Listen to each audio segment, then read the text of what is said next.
సంరక్షణ దినోత్సవం సందర్భంగా గౌరవ ఆంధ్రప్రదేశ్ రాష్ట్ర ఉప ముఖ్యమంత్రి వర్యులు శ్రీ కొణిదెల పవన్ కళ్యాణ్ గారి అమృత హస్తాలతోటి హనుమాన్ అనేటువంటి ఈ వినూత్నమైనటువంటి కార్యక్రమాన్ని ప్రారంభించుకుంటున్నటువంటి ఈ శుభ సందర్భంలో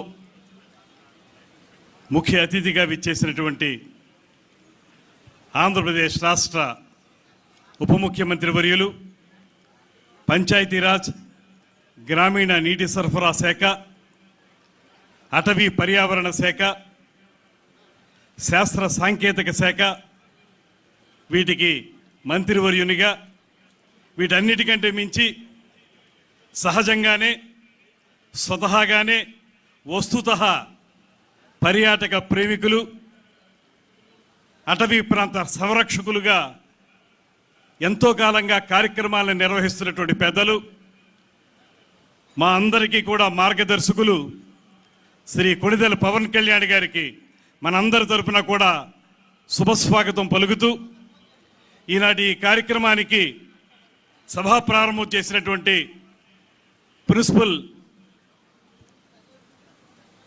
conservator of forest Shri Chalapathirao గారు, అదేవిధంగా special chief secretary Shri Kantilal Dande గారు, ఈ కార్యక్రమంలో పాలు పంచుకుంటున్నటువంటి మిత్రులు శ్రీ చెల్లపల్లి శ్రీనివాస్ గారు, అదేవిధంగా గుంటూరు జిల్లా కలెక్టర్ అన్సారియా గారు, ఇంకా వేదిక మీద ఉన్నటువంటి 50 మంది పెద్దలందరికీ కూడా నమస్సుమాంజలి తెలియజేస్తూ, ముఖ్యంగా ఈ కార్యక్రమంలో పెద్ద ఎత్తున పాల్గొన్నటువంటి 50 మంది అటవీ శాఖ సిబ్బంది అందరికీ కూడా అభినందనలు తెలియజేస్తా ఉన్నాను.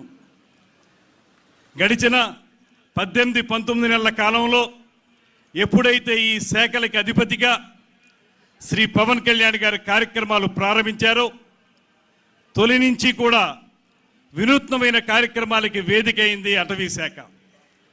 కుంకి ఏనుగుల నిర్వహణ విషయం కానివ్వండి, శేషాచలం అడవుల్లో ఎర్రచందనం కార్యక్రమాలకు సంబంధించిన కార్యక్రమం కానివ్వండి, నిన్నగాక మొన్న రాజమహేంద్రవరంలో అటవీ పరిశోధన సంస్థకు సంబంధించిన కార్యక్రమం కానివ్వండి, ఇవన్నీ కూడా అటవీ శాఖని ప్రజల మధ్యలోకి తీసుకురావడానికి, అటవీ శాఖ అంటే అది మనకు అర్థం కాదనుకునేటువంటి పరిస్థితి నుంచి సామాన్య ప్రజలందరూ కూడా అటవీ శాఖలో జరుగుతున్నటువంటి, పర్యావరణ శాఖలో జరుగుతున్నటువంటి వివిధ రకాల వినూత్నమైనటువంటి కార్యక్రమాలు వారందరూ అర్థం చేసుకునే విధంగా పవన్ కళ్యాణ్ గారు చూపించినటువంటి స్ఫూర్తి కానీ చొరవ కానీ ఆంధ్రప్రదేశ్ రాష్ట్రంలో ఈ శాఖల్ని అత్యున్నత స్థానంలో నిలబెట్టాయనేటువంటి మాటని చెప్పడానికి నేను సాహసిస్తున్నాను.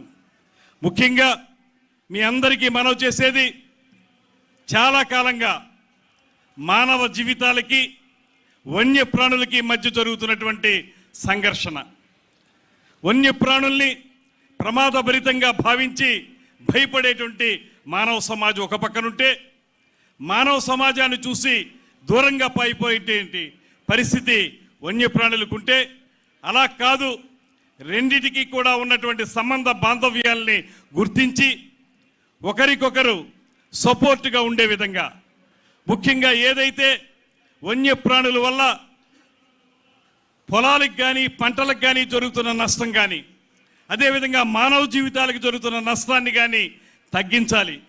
దాంతోపాటు అదే సమయంలో వన్యప్రాణుల్ని సంరక్షించాలి.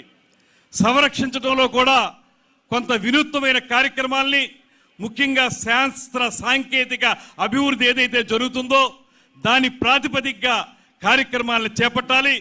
తద్వారా మనుషులకి వన్యప్రాణులకి మధ్య ఉన్నటువంటి సంఘర్షణని తగ్గించాలనేటువంటి వినూత్నమైనటువంటి ఆలోచనతో ఇవాళ ఉప ముఖ్యమంత్రి వర్యులు పవన్ కళ్యాణ్ గారు చేపట్టినటువంటి ఈ కార్యక్రమం ఖచ్చితంగా మన అందరిలో కూడా చైతన్యం తీసుకురావాల్సినటువంటి అవసరం ఉంది. ఈ విషయాన్ని ముందుకు తీసుకెళ్ళడానికి ఈరోజు ప్రారంభించుకుంటున్నటువంటి ఈ కార్యక్రమం, ఇందులో ఇప్పుడే అనేక కార్యక్రమాలని శాఖ వారు ఉప ముఖ్యమంత్రి వర్యులకి తెలియజెప్పడం జరిగింది, చూపించడం జరిగింది. అందులో ప్రధానంగా రెస్క్యూ అండ్ రిలీఫ్ వ్యాన్స్ కానివ్వండి, ఇతరత్ర ఏ విధంగా అయితే వన్యప్రాణులు జనసంచారంలోకి వచ్చేస్తే వాటిని తిరిగి సంరక్షించి వెనక్కి తీసుకువెళ్ళటం ఎలాగా? అదే సమయంలో మనుషులకి సంబంధించినటువంటి పొలాలు కానీ, వారి పంటలు కానీ, వారి జీవితాలు కానీ నష్టపోకుండా ఏ రకంగా చూడాలి?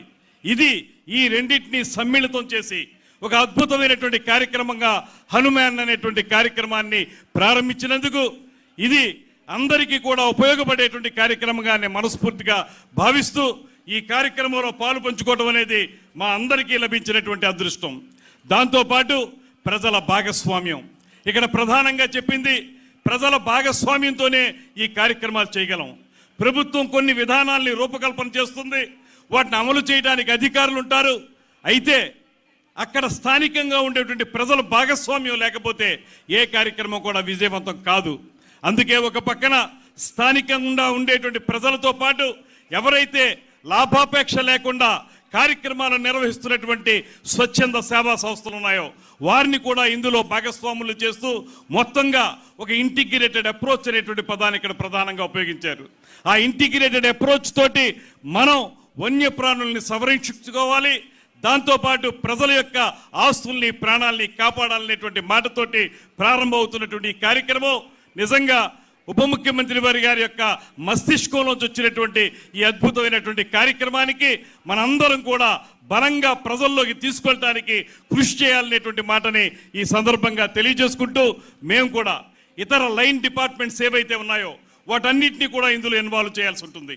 ఐసోలేటెడ్గా కేవలం అటవీ శాఖ మాత్రమే పనిచేయగలిగేటువంటి కార్యక్రమం మాత్రం కాదు ఇది.